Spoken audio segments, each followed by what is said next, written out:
Mom deceived me when my father died. She married into her new husband's family, abandoned me for adoption, and eventually forgot about me.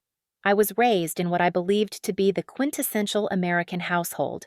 My name is Eric. Living in our little starting house with simply my parents brought us joy, even if we weren't wealthy at the time. In my life, I have never met a guy who worked harder than my father, Jonathan. In the beginning, he had only 2 vehicles, but he worked his way up to a thriving transportation firm. In the beginning, Dad insisted on fixing the vehicles himself, so I recall him coming home sometimes caked in grease. Elena, I cannot ever get myself to call her that, was a restaurant manager when she was younger. She is now my mom. Even though she was often griping about her work, she was really quite competent at it. I want to be a proper housewife. All these late nights are killing me, she would remark to James one day while shoving food about her plate at supper. With a simple grin and a touch on the hand, Dad would assure her that she would be able to stop soon, and he always followed through. I was 9 years old when my dad's company really started to boom. We were out of this gorgeous 2-story home in one of the best areas in town in no time at all after he secured many large contracts. I have my very own spacious and light-filled bedroom with windows that overlook our lawn. All the fairy lights, the pastel purple walls, and this enormous bookcase that Dad constructed himself sent me into a frenzy of decorating. He poured his heart and soul into it for a whole weekend, whispering obscenities when he thought no one was listening, but bursting with joy when he got it done. Just like she had always desired, Mom resigned from her work soon after we relocated. She was gone for long periods of time and failed to maintain the house as she had said she would. Lunch with the gals, a fast trip to the store, or a tardy salon appointment were the usual culprits. Even though he was quite busy with his business, my dad never complained and always made time for me. He would indulge me with my endless tales about my friends and school every Sunday as we had our ice cream, as if they were the most important matters in the universe. It was well before my 11th birthday that we last enjoyed ice cream together. One of my dad's drivers called in ill, and he was telling me this on a sunny spring day. As he finished his cone, he reminisced about the days when he had to conduct the errand alone. "May I accompany you?" With anticipation building for a road trip with Dad, I inquired. He fluffed my hair while laughing. "This time, my dear princess, it will be a little overnight excursion. You won't even notice when I return." That night, before I went to sleep, I embraced him even more tightly than usual. It was the final time I would ever tell my dad, "I love you." Yet, I still managed to say it. He departed early the next morning. Our nanny Melanie prepared him coffee and packed his lunch as Mom was still sleeping.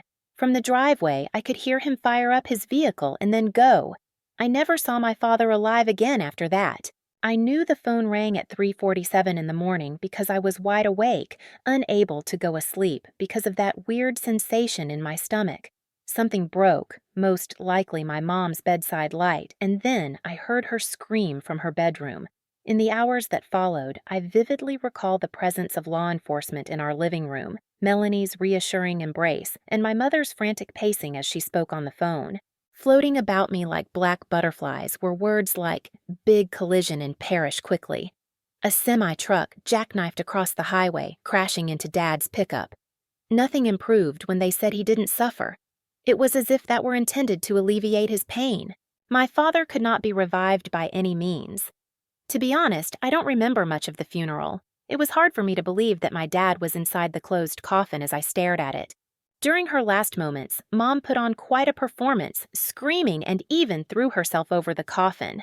I was 11 years old when I believed that was how grown-ups dealt with loss. Looking back, I see how dramatic it all was. Bryson and Riley were initially introduced to me during the funeral. Bryson had Dad's eyes, the same kind crinkly corners that appeared when he attempted to smile at me through his tears, despite their seeming lack of familiarity with one another. "Helen," he said, bending down to my level, "I was born into this family. I'm so sorry this is how we're meeting. Somehow I feel like we've met before." I asked, being as forthright as any child can be. He seemed downcast. "We had a falling out when your dad and I were younger, but that's in the past. My little brother needed me to come and say my goodbyes. My mother's sorrow dissipated like mist after the burial. She pretended to know all there was to know about managing a transportation firm, met with Dad's attorneys, and took over his company in a matter of weeks. She began using words like restructuring and modernization, but it was clear that she was winging it. Melanie, with whom I spent the most of my time, would saddenedly shake her head whenever my mom returned from posh places with bags full of costly items. One day, while I was packing my lunch, Melanie said something about how your mom spends money like water. Those drivers have gone weeks without receiving sufficient compensation. It was her assessment that was accurate. One by one, Dad's workers began to resign. Some of these employees had been with him from the start, while others had worked for him for many years. Their faces, names, and the tiny gifts they would bring me from their homeland all flooded back into my mind. Promises and justifications had not prevented them from abandoning their families, and now they were departing. The remaining portion of Dad's business was sold by Mom 6 months after his death for a fraction of its original value. Although everyone was aware of the facts, she pretended that she had made a wonderful business move. The life's work of her father will be ruined by her. My mother was always gone once Dad's business was sold, and I spent a lot of time with Melanie. She had begun instructing me in Spanish with the assurance that it would be useful at a later date. After school, I would go to the library and spend hours there. Instead of returning to a vacant house, it was a better experience. Late at night, Mom would swoop in, sometimes with the scent of champagne, and hardly notice that I was there. She would pronounce it like, "You're still up," as if taken aback to see me at home. After that, she would go back to her room, and I wouldn't have any more contact with her until the next night, if that. The next Sunday night arrived. My mom came bursting in the door, laughing like a teenager, while I was in the kitchen completing my schoolwork. It wasn't just her. She shouted out to Helen, her voice brimming with fake excitement. "You should meet Axel." The tall Axel had a costly outfit that, for some reason, nonetheless gave off an air of cheapness. When he stared directly at me, not even a grin could spread to his eyes. "Helen," Mom replied, holding Axel's arm tightly as if it were a lifeline. "My husband Axel and I tied the knot last weekend. He has become your parent. Once again, we will behave like a normal family." I replied, my voice quivering, that I already had a decent family. I am already raised by a parent. Axel's phony grin faded. "Listen closely, young girl," he said with an authoritative tone. "At this very moment, your mother and I are wed. That is something you must accept and treat with dignity." "My father is not you," I spit out. "My father will never be you." "Do you understand?" Before looking back at Mom, Axel shifted his gaze. A challenging youngster need guidance and correction. It was just at the beginning, however, when Axel moved in. His 12-year-old niece Harper, his sister Audrey, his mother Liliana, and his sister all moved in within a week. Rearranging furnishings and altering the design that Mom and Dad had chosen together, they seized control of the home like an invasion force. Mom seems unconcerned. Audrey and her hit it off right away, and they spent a lot of time together shopping and chatting. Until her mother dismissed Melanie, Liliana dominated the kitchen and railed at her food. Within those walls, I met my last remaining caretaker, and then the last strike. Harper was in my room when I returned from school one day. My dad had constructed the bookcase in my room, the one with the purple walls and the boat lights. "Where have you been?" It was my demand. Harper grinned as she made a passing reference to Aunt Elena's suggestion that she may use this room. "I need more space for my belongings, and this room is larger than the guest room." "Exit!" I yelled. "Mine is this room." Her taunts continued as she threw my books off the shelf. "The little room down the hall is where you'll be relocating, according to your mom." Damn it, I totally lost it. We both fell in a tangle of limbs when I rushed at Harper. We both screamed as I tugged at her hair and she clawed my face. Our mother and Axel sprinted in and yanked us apart. "Helen, please!" Your mother let out a piercing scream. "Are you insane? Right now, second, go to your new room." "Nah, I'm in my room. It belonged to my dad." Axel firmly grasped my arm. He growled at you, saying, "Your dad is dead. So sad. From now on, you will obey my every command since this is my home." I was confined to the little guest room for 2 days, with the single exception of school and restroom breaks. Boxes containing my belongings and books were stashed in the corner. The rubbish included Dad's bookshelves. As if nothing were amiss, I could make out my mom and Audrey downstairs laughing and Harper's music playing in my old room through the wall. Some weeks subsequent to the occurrence in the room, I was making my way to the restroom in the middle of the night when I perceived noises coming from below. Keeping hidden in the darkness, I skulked to the very top of the steps. Axel was making the comment that the girl is becoming to be more challenging daily. Our family's tranquility is being disturbed by her. Have you thought about getting her a new place to live? A pause occurred in my heartbeat. Still need a place to call home? Did you say adoption? Mom? She inquired. Her level of thoughtfulness made my blood turn cold. I guess that may be possible. There's still time for her. As an extra bonus, Audrey said it would be good for everyone.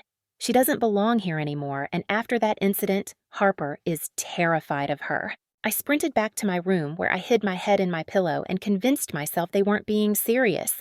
Never would my mom sell me. She was unable to. Convincing myself that it was all just small chat, I ignored the topic for the time being. My 13th birthday came 2 months after that. Little was expected of me. Bryson and Riley surprised me by showing up at the door on my birthday, which had gone uncelebrated since Dad passed away. As he embraced me tightly, Bryson wished me a happy birthday, Helen. Axel strode past us and his pupils constricted as he paid us no mind. Mom likely felt ashamed that Dad's brother could condemn her, so she hurriedly put together supper. You could cut the tension around the table with a knife. Mom muzzled her tongue. Yes, Robert and Patricia, I am pleased to see you both here. I must speak about something. I felt my gut knot up because of her tone. Mom went on without looking at me, saying that Helen isn't happy here. Also, we aren't pleased about it. Our new family dynamic isn't right for her. I have chosen to place her for adoption. The remarks were as painful as a punch in the stomach. The discussion I had overheard was more than simply idle chatter.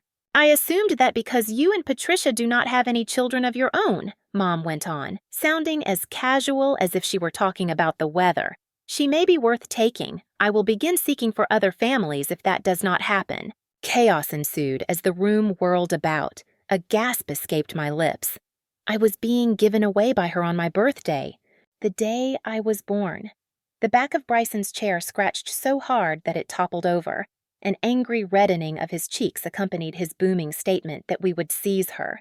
And Elena, I have never seen a mother like you. You are the worst possible example. Are you insane? Axel rose to his feet, but a glance at Bryson sent him tumbling back into his seat. Patricia, Bryson said in a kinder tone. Helen needs your assistance packing. It's time for us to go. As I trembled, Riley took hold of my shoulders and escorted me upstairs. We hurriedly packed, putting my clothing and the little things I had left into bags. My eyes were watering from the intense sobs. Nothing will be a problem, my darling. Unceasingly, Riley whispered. You're in our hands now. I didn't even bother to glance back at Mom when I left that home. She made no attempt to stop me or even say goodbye. As Bryson shut the vehicle door, Harper's question about sharing my room was the last thing on my mind. It took some time for the change to take hold. I would sometimes experience a brief state of disorientation when waking up in my new room at the residence of Bryson and Riley. Whenever I would get homesick, however, I would be reminded of my aunt's cooking when the aroma of bacon and coffee wafted up from the kitchen. Home, sweet home. Rapid action was taken in the adoption process. Despite the pain it caused, Mom reluctantly signed away her rights, and now she sees it as a godsend. What was always true in my heart became official when Bryson and Riley became my legal parents. Helen, as we were eating breakfast one morning, Bryson said that we registered you at Riverside Prep. We hope you'll like it here more than your previous school. It was nice for me. My academic performance improved as I removed the emotional and mental distractions from my previous family life. My new parents and instructors both took note. They showed up everywhere. All of the school performances, all of the academic award ceremonies, and all of the parent-teacher conferences.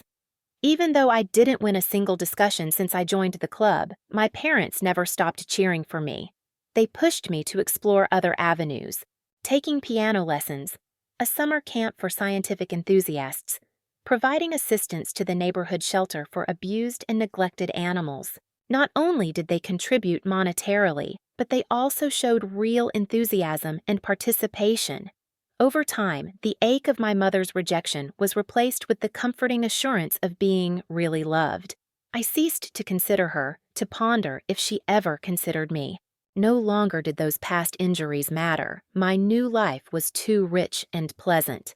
On the day of my high school graduation, not only did Bryson and Riley and their whole extended family cheer me on with the biggest applause, but I was also the class clown. At my graduation meal, Riley said that we had something important to share with you. We started putting money down the day you moved in with us so that you might go to college. Their savings would cover my tuition at any institution of my choosing. I want to study investment management at State University's business school. It was amazing in college. I dove myself into my studies because I wanted to earn their approval. During my time as an intern at Goldman Sachs in junior year, did Patricia casually bring up the fact that she'd seen your biological mother while grocery shopping? According to Riley, who watched my response closely, she now has a son. Axel's family is still living in the home that was your father's. Astounded to have just a subtle sense of inquiry, I only nodded. Now that it was happening to someone else, that existence felt like a far-away dream. I was hired by Morgan Stanley after finishing college. My eyes popped when I saw my beginning pay. Coming straight out of college, I never would have guessed I would make that much money. I skipped lunch and headed directly to the jewelry shop the day I received my first paycheck. Riley had her sights set on a certain pearl necklace shown in a nearby store window, while Bryson had been wearing the same old watch for years. Bryson's hand trembled as he put on his new watch, and Riley began to weep as I presented them with their presents. He made a feeble attempt to argue that you should not have spent your money on us.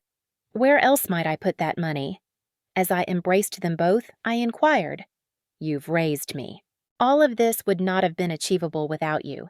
The time following graduating from college sped past. I worked my way up the corporate ladder at Morgan Stanley, eventually leading a staff of my own.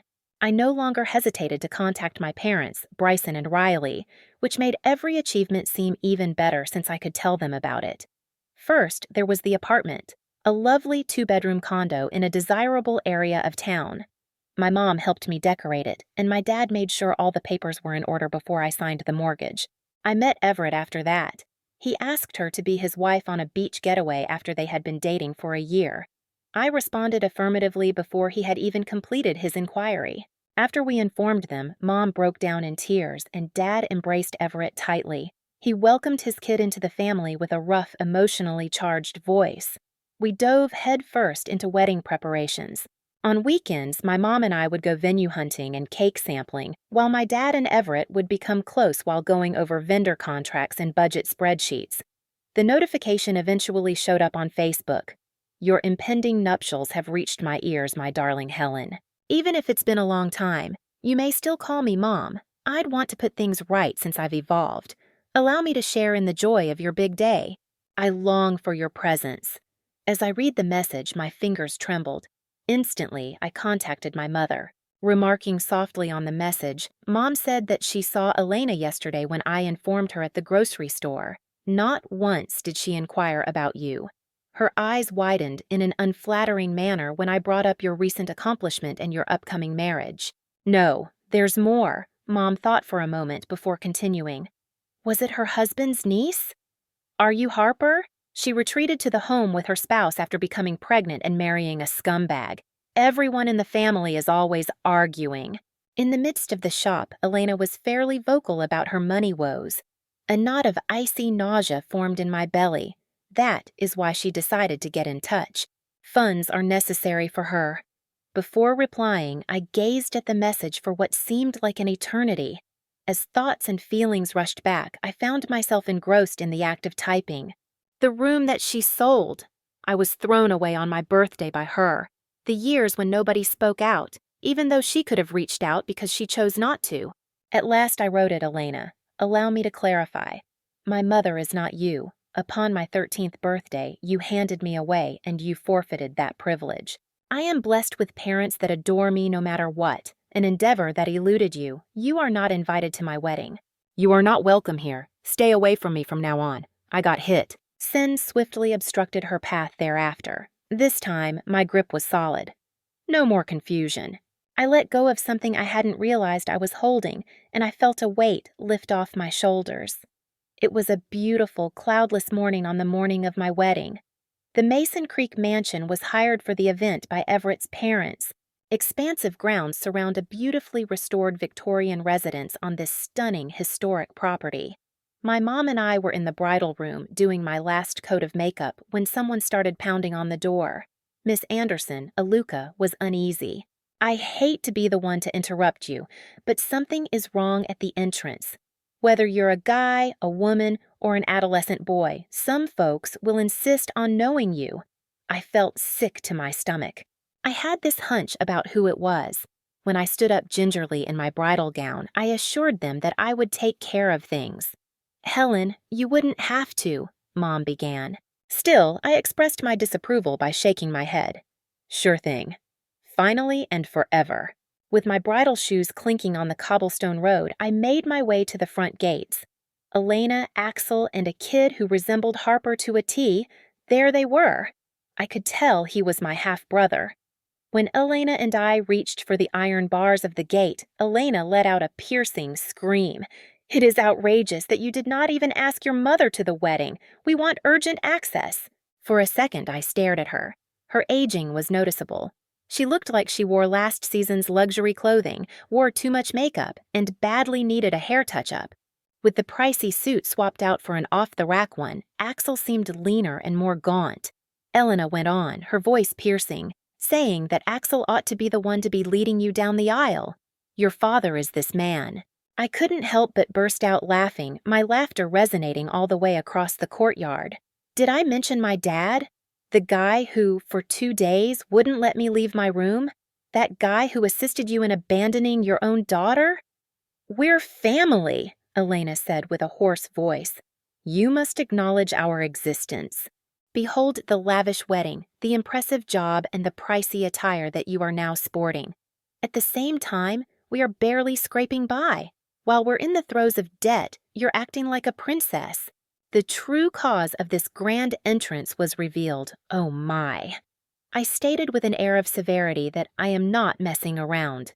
Let it be known, you are not my family, and I have worked hard for all that I have. Years ago, you relinquished that privilege. Within the residence, you may find my parents. My parents are the ones that brought me up, stood by me, and loved me no matter what. Elena was now visibly upset and needed our assistance. I ended our relationship after everything we'd done for each other. You want to say that you're just going to dump me like trash and rip me out of my childhood, my room, and my house? I am grateful to you for that. Looking across to the guards, I spoke to them. Trespassers, these individuals are not from here. Kindly get them taken from the premises. We do not welcome them here. Elena let out a cry as the soldiers advanced, expressing her inability to do this. Your mom here. I was rather strong in my response. No. You are only the mother who brought me into this world. You're mistaken. I stood tall as I walked away, ignoring her incessant cries. Mom was waiting in the bridal room, looking anxious when I got back there. How are you doing, my love? I grinned and inhaled deeply. Well, guess what? It's been the best of my life. I am relieved to finally have that part of my life behind me. Dad stuck his head in the door when someone knocked on it. Absolutely, princess. As I adjusted my veil, I took one final glance at myself in the mirror. The lady staring back at me was no longer the timid 13-year-old. I was powerful, accomplished, and loved, deeply adored. I grabbed my dad's arm and informed him that I was prepared. As we made our way to the outside ceremony, the wedding march started playing. With tears in his eyes, Everett stood at the altar, waiting with a smile on his face. Guests rose to their feet and turned to see my father's procession down the aisle. This is the way it ought to be. I was betrayed by the guy who had shown me the true meaning of a father's love, helped me with my college applications, and taught me how to drive. It was the most lovely ceremony. We were married beneath a beautiful blue sky, with our loved ones by our sides and flowers in the background.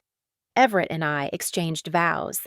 Guests couldn't contain their joy as he planted his first kiss on my cheek as my husband. It was late into the night when the reception ended. My dad made us all weep with his heartfelt speech, and then we all laughed at our college antics. I was very happy as I danced with my dad and watched my mom and Everett dance. Those 6 months had passed. Life has returned to its lovely new normal after Everett and I returned from our honeymoon in Greece. If someone were to ask me about my biological parents, I would honestly say that they are the ones that selected me, loved me, and helped mold me into who I am now. I have no idea what became of Elena and her family after the wedding, and to be honest, it doesn't bother me. The news that they had to sell Dad's old home got around, but I'm no longer concerned about that. That chapter of my life is closed. Neither abandonment nor betrayal are themes in my tale. It's about connecting with the individuals who love you unconditionally, not out of obligation, but genuine affection. The message is to prioritize joy above sadness, to let go of grudges rather than hold on to them, and to keep moving forward rather than dwelling on the past. I am pleased with how things worked out. My name is now Eric Mitchell. On Sundays, I spend supper with my parents, who selected me and have never let me go, and every morning I wake up next to a guy who loves me totally.